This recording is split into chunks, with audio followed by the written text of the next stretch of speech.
Chop এমন একটা খাবার বাচ্চা বড় সকলেই কিন্তু ভীষণ পছন্দ করে। সেটা আবার যদি এত কম খরচে ঘরেই এভাবে বানিয়ে নেওয়া যায় তাহলে তো কোনো কথাই নেই। দেখে নিন আমি এই চপগুলো কিভাবে বানিয়েছিলাম। আজ যে চপগুলো আমি তৈরি করব, চপগুলো কিন্তু আপনারা একবার হলেও বাড়িতে বানিয়ে দেখবেন, তাহলে বুঝতে পারবেন কতটা টেস্ট হয় খেতে। চলুন তাহলে দেখে নিন।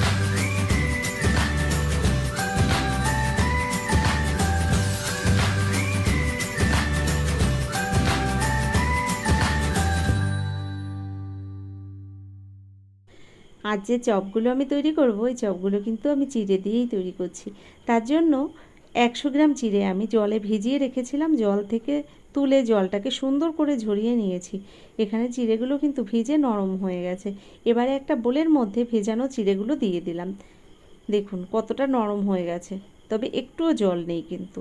এবার এর মধ্যে দিয়ে দেব, এখানে নিয়েছি বড় সাইজের একটা পেঁয়াজ কুচি, 4টে কাঁচা লঙ্কা কুচি, আর নিয়েছি কয়েকটা ধনেপাতা কুচি। দিয়ে দিলাম সব কিছু এই চিড়ের মধ্যে। দেখুন এখানে পেঁয়াজ, কাঁচা লঙ্কা, ধনেপাতা সবই দিয়ে দিলাম চিড়ের মধ্যে। এবার দিচ্ছি 2 চামচ পরিমাণে বেসন, তবে বেসনের পরিমাণটা একদমই বেশি ব্যবহার করা যাবে না, তাহলে এই চপগুলো খেতে ভালো লাগবে না। বেসনটা দিয়ে দিলাম। এবার দিয়ে দিচ্ছি স্বাদ মতো লবণ আর হলুদ। লবণ হলুদটা দেওয়ার পরে এবার দিয়ে দিচ্ছি, দেখুন এখানে একদম অল্প পরিমাণে একটু গরম মশলা গুঁড়ো। আপনারা চাইলে এখানে চাট মশলাটাও ব্যবহার করতে পারেন। দেখুন এবার দিয়ে দিলাম আমি 1 চামচ আদা আর কাঁচা লঙ্কা বাটা, সঙ্গে দিয়ে দিলাম হাফ চামচ রসুন বাটা। এগুলো কিন্তু আপনারা গ্রেট করেও দিতে পারেন, আমার কাছে বাটা মশলাটা ছিল তাই ব্যবহার করলাম। এবার হাত দিয়ে সব কিছু সুন্দর করে মেখে নিতে হবে, তবে কোনো রকম জল ব্যবহার করা যাবে না। দেখুন সুন্দরভাবে আমি কিন্তু মেখে নিচ্ছি, মাখাটা প্রায় হয়ে গেছে। এবার এর মধ্যে দিয়ে দেব 1 চামচ পরিমাণে তেল, আর তেলটা দেওয়ার পরে আরও কিছুক্ষণ ভালো করে মিশিয়ে নেব। নমস্কার বন্ধুরা, কেমন আছেন সবাই? নিশ্চয়ই সবাই ভালো আছেন। আমিও ভালো আছি। টিয়ার রান্নাঘর থেকে আমি তন্দ্রা। আজ নিয়ে এলাম চিড়ের চপের একটা রেসিপি। দেখতে থাকুন আমার সম্পূর্ণ ভিডিওটি, আশা করছি আপনাদের ভালো লাগবে। দেখুন এখানে আমি চিড়েগুলো সুন্দর করে মেখে নিয়েছি মশলা দিয়ে। এবার হাত দিয়ে আমি চপের শেপগুলো দিয়ে দিচ্ছি। এখানে আপনারা আপনাদের পছন্দ মতো শেপ দিয়ে দিতে পারেন। আমি দেখুন ভেজিটেবলের যে শেপটা থাকে ওই শেপেই বানিয়ে নিচ্ছি। বন্ধুরা, আমাদের মন চাইলেই কিন্তু আমরা সবসময় বাজার থেকে চপ কিনে এনে খেতে পারি না। তো এবার থেকে মন চাইলে আপনারাও কিন্তু ঘরে এভাবেই চপ বানিয়ে নিতে পারেন। আর এই চপটা সত্যি কথা আবারও বলছি, আপনারা যদি কাউকে না বলেন সে কিন্তু বুঝতেই পারবে না যে আপনি এটা চিড়ে দিয়েই তৈরি করেছেন। যেমন দেখতেও সুন্দর হয়, খেতেও অপূর্ব টেস্ট হয়। এত কম খরচে এত লোভনীয় একটা খাবার কার না পছন্দ হয় বলুন? কারণ এটা বানাতেও যেমন তাড়াতাড়ি হয়ে যায়, খেতেও কিন্তু অপূর্ব টেস্ট হয়। কথা বলতে বলতে চপগুলো আমি এখানে সব বানিয়ে নিয়েছি। আর 100 গ্রাম চিড়ে দিয়ে আমি কিন্তু এখানে 8 পিস চপ বানিয়েছি। দেখুন সব এখানে রেডি করে নিয়েছি। এবার এই চপগুলোকে তেলে ভেজে নিতে হবে, তার আগে কয়েকটা কাজ রয়েছে। দেখুন এখানে একটা বোলের মধ্যে একটা ডিম ভেঙে নিচ্ছি।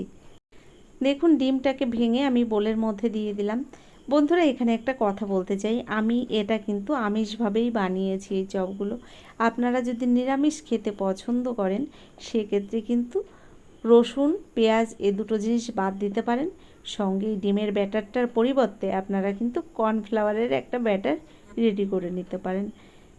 দেখুন এখানে নিয়েছি, ওই বললাম ঘরে থাকা উপকরণ দিয়েই তৈরি করব। একটা পাউরুটি ছিল ঘরে, সেই পাউরুটিটাকে আমি একটু মিক্সিতে ঘুরিয়ে গুঁড়ো বানিয়ে নিয়েছি। এবার দেখুন ডিমের ব্যাটারের মধ্যে চপগুলোকে ডুবিয়ে আমি পাউরুটির গুঁড়োর মধ্যে কোট করে নেব। তো এখানে আমি ডবল কোট করে নেব, তাহলে কিন্তু এই চপগুলো সুন্দর মোচমোচে হবে আর দেখতেও সুন্দর হবে। দেখুন একবার আমি ডিমের ব্যাটারের থেকে তুলে এই পাউরুটির গুঁড়োর মধ্যে দিয়ে দিলাম। এবার হাত দিয়ে ভালো করে একটু কোট করে দেব, চেপে চেপে এই পাউরুটির গুঁড়োটাকে লাগিয়ে দেবো চপের ওপরে। তো এভাবে ডবল কোট করে নেব। আপনারা সবাই জানেন কিভাবে কোট করতে হয়, এভাবেই আমি ডবল কোট করে সবগুলো রেডি করে নেব।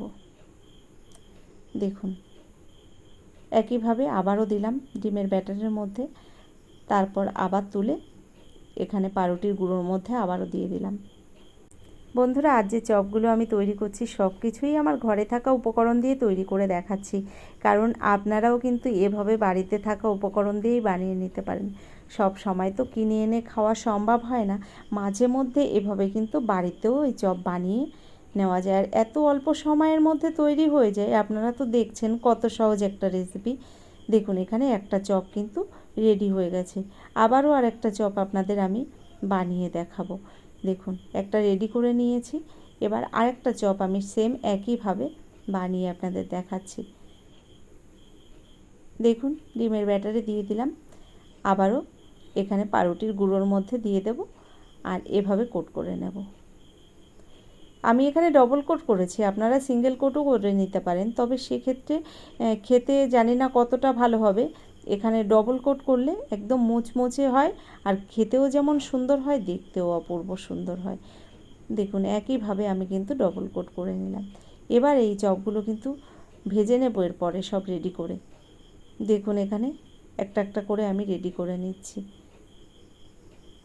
বাকি চপগুলো একইভাবে আমি কিন্তু সব রেডি করে নিয়েছি। এবার তেলের মধ্যে ভেজে নেব। দেখুন কতটা সুন্দর হয়েছে দেখতে। এদিকে আগে থেকে গ্যাসের ওপর একটা কড়াই গরম বসিয়ে দিয়েছি, ওই কড়াইয়ের মধ্যে দিয়ে দিলাম পরিমাণ মতো সাদা তেল, কারণ চপগুলো ভাজতে হলে সাদা তেলেই ভাজতে হবে, নইলে কিন্তু চপগুলো খেতে অতটা টেস্ট হবে না। দেখুন এক এক করে আমি এই চপগুলো তেলের মধ্যে দিয়ে দিচ্ছি। প্রথম আমি গ্যাসের ফ্লেমটাকে হাই ফ্লেমে রেখে তেলটাকে গরম করে নিয়েছি, তারপর একদম লো ফ্লেমে রেখে চপগুলোকে সুন্দর করে এপিট ওপিট উল্টে পাল্টে ভেজে নিতে হবে। তো বন্ধুরা, আমার এই রেসিপিটি আপনাদের কেমন লাগলো অবশ্যই কিন্তু আমাকে লিখে জানাবেন। যদি এই রেসিপিটি ভালো লেগে থাকে, এখনও একটা লাইক দিতে ভুলে গেছেন, অনুরোধ করব একটা লাইক দিয়ে যারা এখনও আমার চ্যানেলটিকে সাবস্ক্রাইব করেননি অবশ্যই আমার চ্যানেলটিকে সাবস্ক্রাইব করে আমার ভিডিওর পাশে থাকা বেল আইকনটি ক্লিক করে নোটিফিকেশানটা অল করে দেবেন। তো বন্ধুরা দেখুন এখানে চপগুলো আস্তে আস্তে আমি গ্যাসের ফ্লেমটাকে লো ফ্লেমে রেখে সুন্দর করে ভেজে নিয়েছি, আর ভাজাটা প্রায় হয়ে গেছে। এখানে কিন্তু একদমই হাই ফ্লেমে এই চপ ভাজা যাবে না, তাহলে কিন্তু ওপরটা পুড়ে যাবে আর ভেতরটা কিন্তু কাঁচা থেকে যাবে, কারণ এই চিড়েগুলো কিন্তু কাঁচাই রয়েছে, যে কারণে একদম লো ফ্লেমে কিছুক্ষণ টাইম ধরে ভেজে নিতে হবে। তারপর ওপরে যে আমি পাউরুটির গুঁড়োটা দিয়ে দিয়েছি, এটা দেওয়ার কারণে কিন্তু হাই ফ্লেমে দিলেই পুড়ে যাবে ওপরটা, তাই একদম লো ফ্লেমে গ্যাসের ফ্লেমটাকে রেখে আস্তে আস্তে করে ভেজে নিতে হবে। দেখুন কথা বলতে বলতে আমার এখানে প্রথম ব্যাচের চপগুলো ভাজা হয়ে গেছে, এগুলোকে নামিয়ে নেব, আর নামিয়ে নেওয়ার পরে বাকি চপগুলোকে একইভাবে আমি ভেজে নেব। দেখুন এখানে ভাজাটা হয়ে গেছে, এবার আমি কিন্তু নামিয়ে নিচ্ছি। দেখুন নামিয়ে নেওয়ার পরে ওই তেলের মধ্যে বাকি চপগুলোও কিন্তু আমি ভেজে নেব। দেখুন বাকি চপগুলোও তেলের মধ্যে আমি দিয়ে দিলাম, আর গ্যাসের ফ্লেমটা কিন্তু একদম লো ফ্লেমেই দেওয়া রয়েছে, যাতে চপটা কোনো রকম পুড়ে না যায়। বন্ধুরা দেখুন কথা বলতে বলতে এখানে আমি চপগুলো সব ভেজে নিয়েছি, আর চপগুলো নিশ্চয়ই আপনারা দেখে বুঝতেও পারছেন কতটা সুন্দর হয়েছে। দেখতে একদম ভেজিটেবিল চপের মতো লাগছে, আর খেতে অপূর্ব টেস্ট। তো বন্ধুরা আমি এখানে সস দিয়েই পরিবেশন করেছিলাম, আপনারা এখানে কাসুন্দি সস, সালাড এগুলো দিয়েও কিন্তু পরিবেশন করতে পারেন। তো আজকের মতো এই পর্যন্তই, পরবর্তী ভিডিও নিয়ে আবার চলে আসব। ততক্ষণের জন্য সকলে ভালো থাকবেন, ধন্যবাদ।